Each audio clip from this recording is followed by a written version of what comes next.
Benvenuti, oggi vi porteremo alla scoperta di uno dei borghi più belli dell'intera Toscana e parliamo di Montepulciano in provincia di Siena. Il comune bandiera arancione del Touring Club italiano si trova a 605 metri sul livello del mare e conta circa 14.200 abitanti. È posizionato a cavallo tra la Val di Chiana e la Val d'Orcia. Nel corso del programma scopriremo tante cose belle. A voi Montepulciano!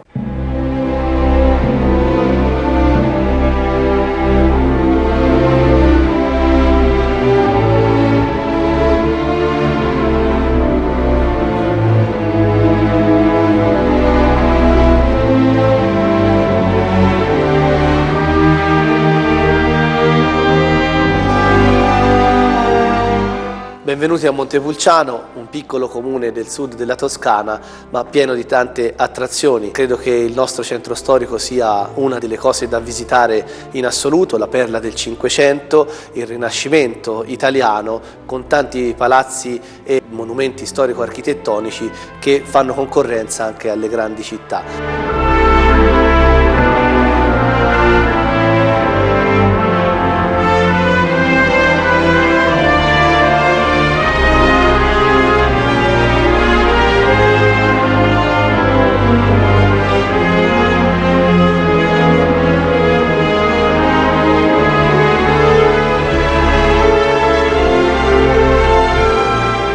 Naturalmente il capoluogo, quindi Montepulciano e il centro storico, sono accompagnati da un paesaggio meraviglioso, una campagna tenuta dove il lavoro dell'uomo, il lavoro degli imprenditori e il lavoro anche dei semplici cittadini è riuscito in questi anni a mantenere ciò che abbiamo ereditato dal passato, ma soprattutto anche a valorizzare il nostro territorio. Attraversando le strade principali e anche le strade secondarie del comune si riesce ad avere degli scorci su vallate, su colline, su paesaggi veramente unici. In qualche caso ci incontriamo in scorci che assomigliano, diciamo, a tele di ottimi pittori, rimaste così ormai da centinaia di anni, grazie al lavoro dell'uomo e al mantenimento che gli abitanti e anche coloro che sono voluti venire per impresa a Montepulciano hanno fatto, diciamo, in questi anni, ritenendo questo investimento un valore aggiunto per le proprie aziende, per le proprie case, ma soprattutto un valore aggiunto e soprattutto l'orgoglio di essere poliziani, di essere imprenditori in questa splendida città, in questo splendido territorio.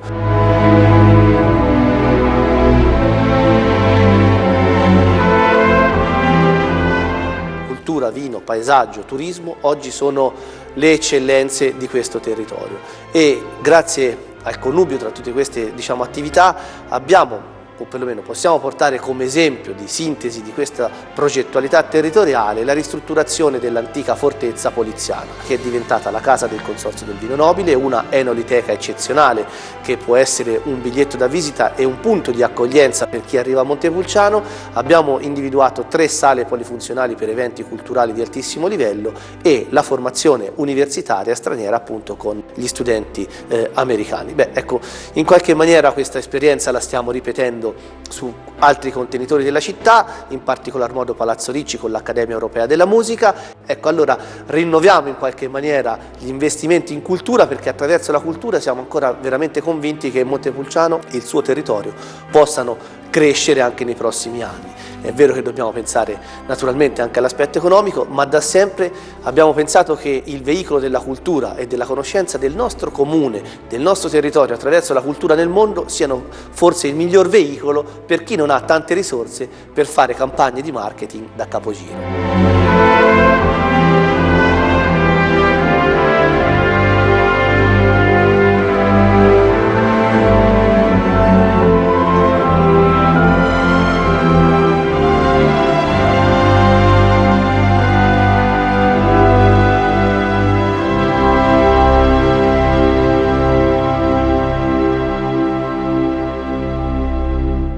Nella chiesa di San Biagio, che è uno dei gioielli di Montepulciano, andiamo a conoscere il parroco.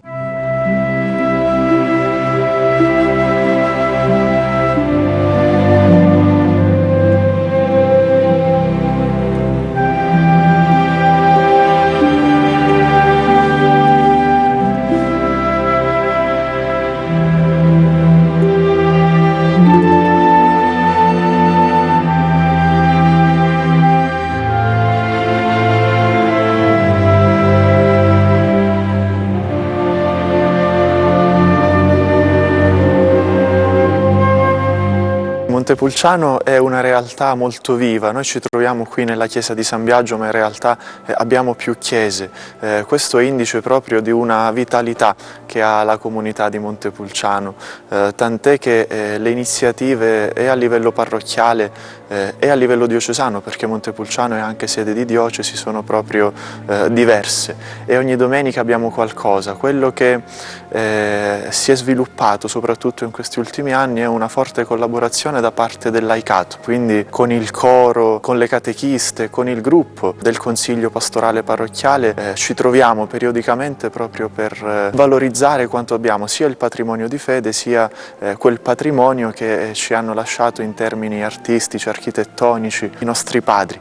E questa chiesa, ad esempio, è uno dei frutti più belli. San Biagio è un po' l'elemento che caratterizza la comunità di Montepulciano. Qui c'era un'antica pieve prima dell'attuale costruzione. Quel che rimane dell'antica pieve è proprio la Madonna del Buon Viaggio, la Madonna di San Biagio, che si tratta appunto di un affresco medievale. Intorno alla Madonna col bambino si è costruito questo edificio che si caratterizza per l'imponenza, per la squadratura. Qui tace l'arte figurativa, quella che parla invece in maniera eloquente l'arte architettonica, perché figurativamente la chiesa è quasi spoglia, nuda, mentre architettonicamente è perfetta, tant'è che il progetto per la nuova costruzione della Basilica di San Pietro partì proprio da qui. E la cupola sotto la quale ci troviamo, se non ovviamente nelle dimensioni, però architettonicamente è identica a quella della Basilica di San Pietro.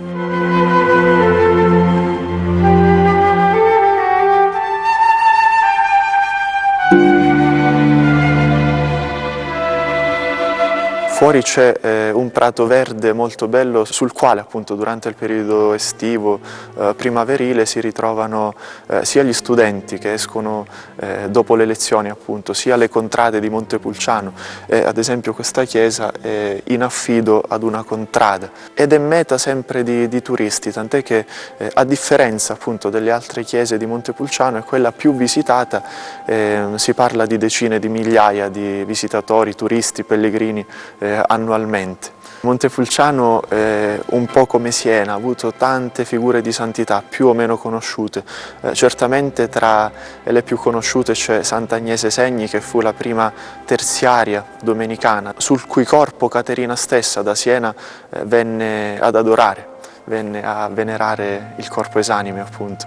E poi abbiamo San Roberto Bellarmino, il grande padre della riforma della Chiesa Cattolica e l'autore del primo catechismo.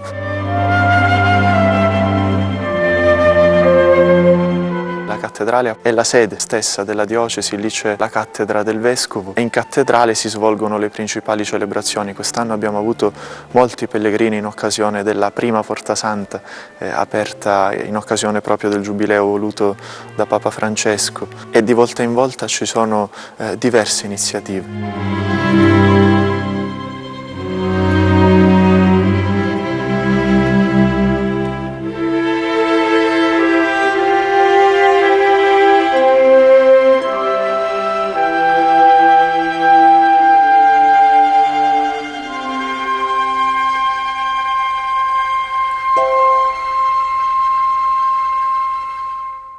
Montepulciano è celebre per il suo vino fin dall'antichità. Adesso andiamo a visitare una delle sue cantine monumentali.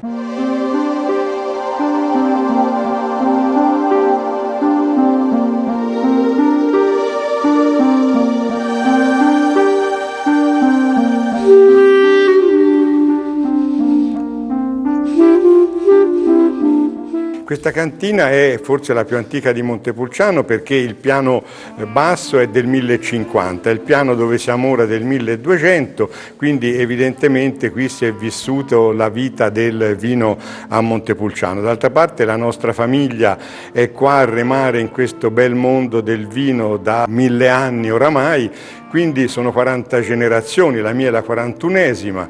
Oltretutto io per esempio avevo fatto tutti altri studi che non quelli di occuparmi dell'azienda, perché avrei dovuto fare il diplomatico, fare l'ambasciatore a giro per il mondo.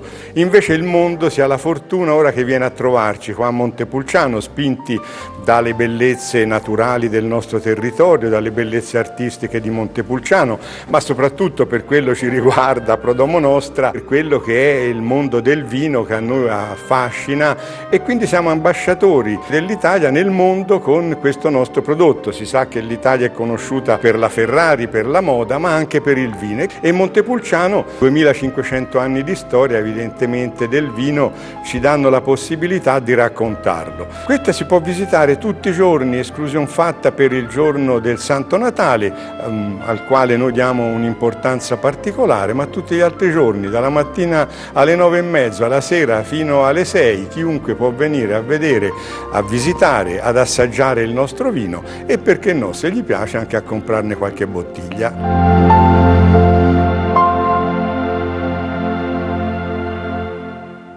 In uno dei ristoranti del centro storico di Montepulciano andiamo a degustare i piatti tipici del luogo.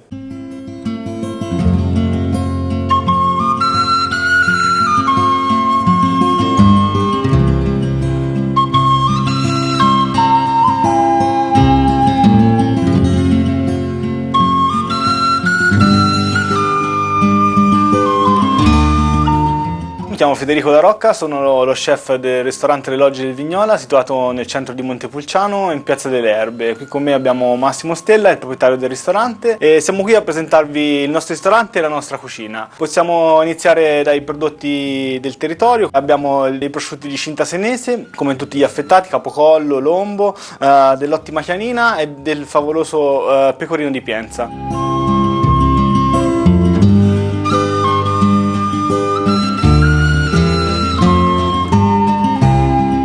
Passiamo al del pane che facciamo noi con delle farine rimacinate sempre del territorio, e aggiungiamo dei prodotti nostri come degli affettati, dentro dei semi naturali, e passiamo ora a illustrarvi i nostri antipasti. Cominciamo con un patè di fegatini avvolto del pane in cassetta con una pera picciola tipica del Montamiata e della salsa in vincotto. Poi abbiamo il nostro uovo croccante, che è un uovo cotto a 63 gradi, impanato e fritto, su una fonduta di pecorino di Pienza, una salsa all'aglio nero e del tartufo nero delle crete. Passiamo ai primi piatti, e come non presentarvi i pisci tipici di Montepulciano, fatti con del ragù di cinghiale e sempre accompagnati dall'ottimo pecorino di Pienza.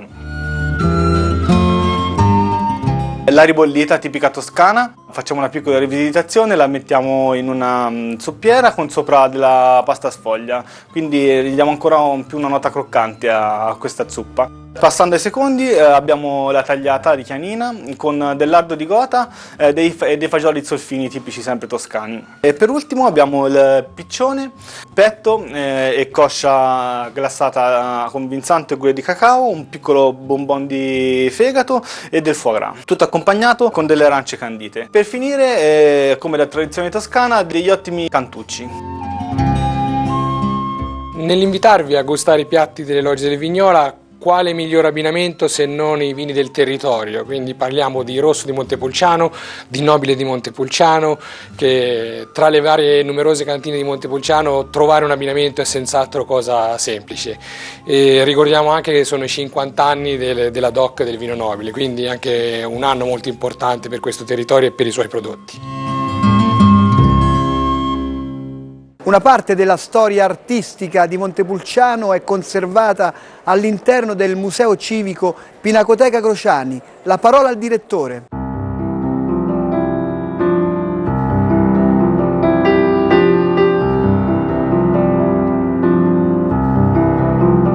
Il Museo Civico Pinacoteca Crociani di Montepulciano si trova appunto a Montepulciano, nel sud senese, ed è un museo che ha una superficie di circa 700-800 metri quadrati su 4 livelli. È stato completamente ristrutturato nel 2000 e per piccole sezioni, per micronuclei, è un museo nel quale possiamo fare un viatico dagli Etruschi fino ai primi dell'800.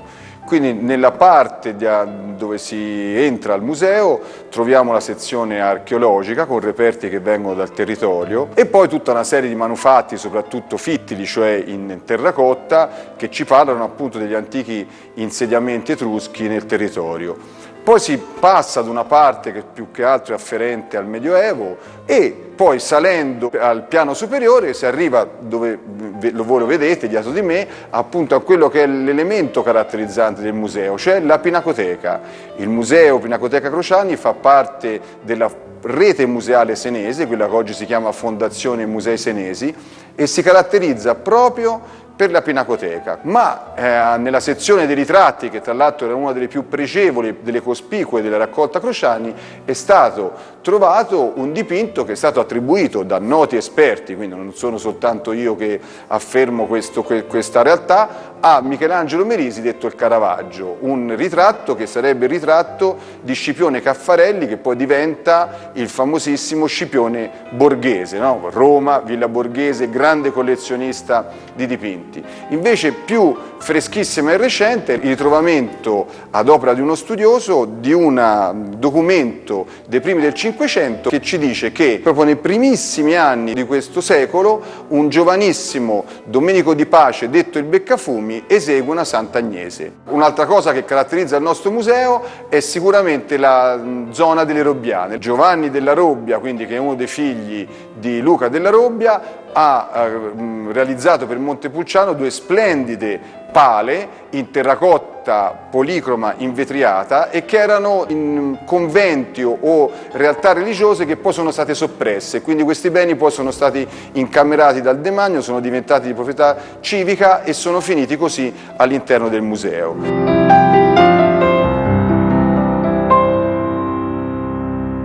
Il vino nobile di Montepulciano favorisce gli incontri, come nel caso di questa cantina del territorio.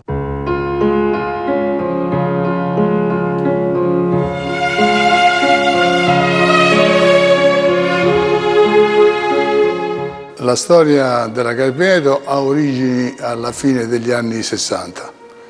Io non sono toscano, ma provengo da una famiglia dove il vino è sempre stata l'attività preeminente e alla fine di quegli anni, appunto, attratto dalla bellezza di questi luoghi, cominciai a pensare a creare un'azienda proprio in questa regione. Ebbi la fortuna di incontrare un altro signore che veniva dall'Alto Bellunese, dalle Dolomiti, che si chiama Giovanni Carlo Sacchet e che per combinazione era anche enologo, uno dei primi diplomati dalle scuole di Conegliano.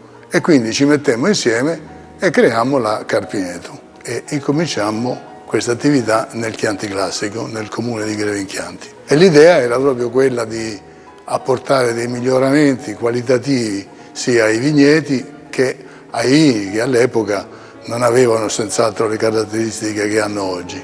Ci siamo spostati nel vino nobile, nella zona del vino nobile, ma già dagli anni '80, prima con delle cantine che avevamo preso in affitto, poi quando riuscimmo finalmente ad acquisire questa bellissima azienda che si trova tra l'altro a cavallo tra il tenimento di Chianciano e quello di Montepulciano, siamo riusciti in tutti questi anni a mettere insieme questa struttura e questo impianto di vigneti, che forse è uno degli impianti ad alta densità contiguo tra i più vasti d'Italia.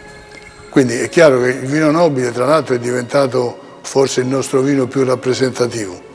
Noi esportiamo in circa 80 paesi del mondo e devo sottolineare come il vino nobile per noi abbia una rilevanza notevole. Qui l'impianto di vigneto che abbiamo del nobile di Montepulciano è di 22 ettari circa. Tra l'altro noi vantiamo un record per quanto riguarda questo vino, che è quello di aver preso una coraggiosa decisione a quei tempi, che era quella di produrre soltanto nobile che fosse riserva. Questo perché avevamo fermamente la convinzione che il nobile non avesse nulla da invidiare al suo fratello maggiore, che era il Brunello di Montalcino.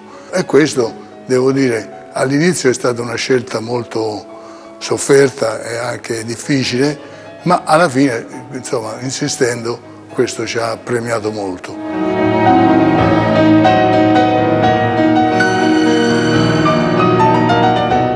Il vino nobile è un vino che vanta di una lunga tradizione viticola che la ritroviamo fino ai tempi degli Etruschi.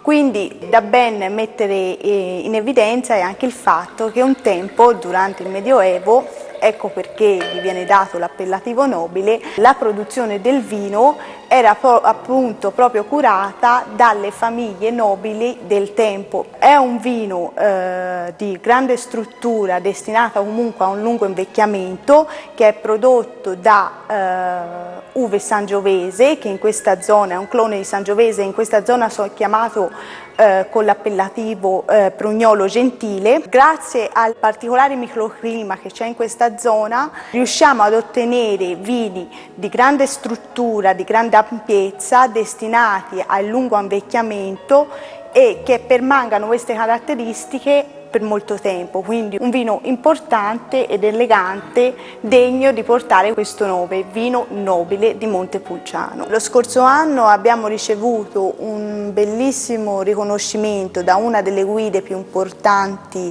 al mondo, Wine Spectator, e il nostro vino nobile di Montepulciano si è classificato al 26° posto tra i vini più prestigiosi al mondo.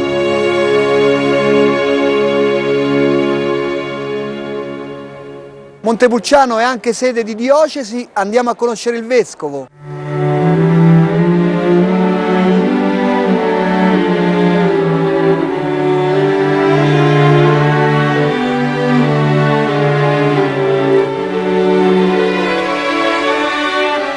La diocesi di Montepulciano Chiusi Pienza è la conseguenza dell'unione di 3 antiche diocesi di cui sono conservati appunto i nomi. Il nostro impegno è di far dialogare queste entità, queste comunità, crescendo nella comunione, che vuol dire accoglienza e stima l'uno degli altri, e considerando questa specificità come una ricchezza per tutti. Diciamo che da un punto di vista della evangelizzazione sono promettenti i segni che si vedono specialmente nei giovani e specialmente nei teenager, quindi nei ragazzi adolescenti, diciamo, che è l'età un pochino più problematica un po' dappertutto. E poi ecco, un altro ambito che in questo momento ci sta impegnando abbastanza sono quello delle famiglie, e anche qui devo dire che le famiglie rispondono molto bene. Credo che il messaggio forte sia questo, che il frutto della fede è lo stupore di fronte ad ogni persona umana, ad ogni essere umano, di qualsiasi razza, religione, nazionalità esso sia. Credo che il Gesù bambino si aspetti da noi questo stracciarsi le vesti per ogni offesa che viene fatta ad ogni essere umano. Dobbiamo recuperare un nuovo modo di guardarci gli uni gli altri.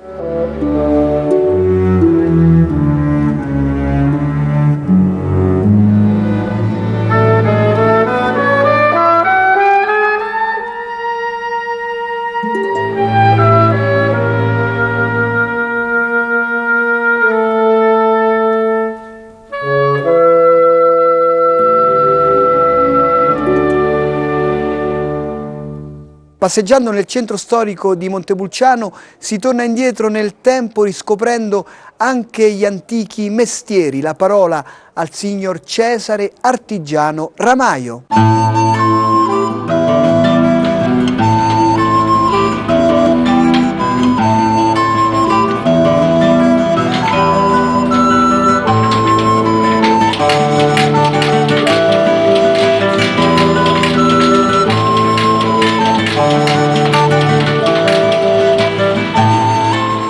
Dovete sapere che io sono nonno, papà ed io, terza generazione di Ramai a Montepulciano. Sono felice di lavorare ancora con gli arnesi di mio nonno. Lavorare il rame è una bellissima cosa, perché il rame si deve cuocere, poi lavorare, ma più che altro è bello perché si crea, gioia di creare. articoli artistici, ma anche per la cucina, perché cucinare nel rame vuol dire salute e si è puntato alla qualità e non alla quantità.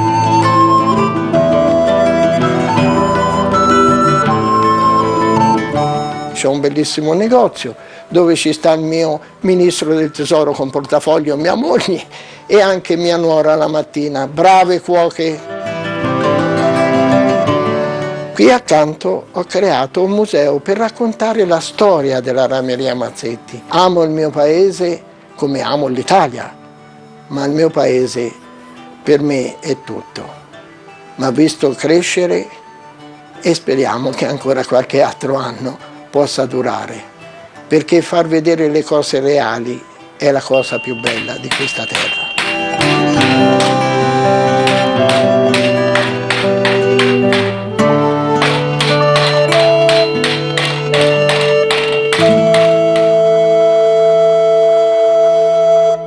Montepulciano in provincia di Siena vi aspetta con i suoi tanti itinerari. Per rivedere tutte le puntate di Borghi d'Italia potete consultare il nostro sito. Buone passeggiate in Toscana e passate bene questi giorni. Ciao!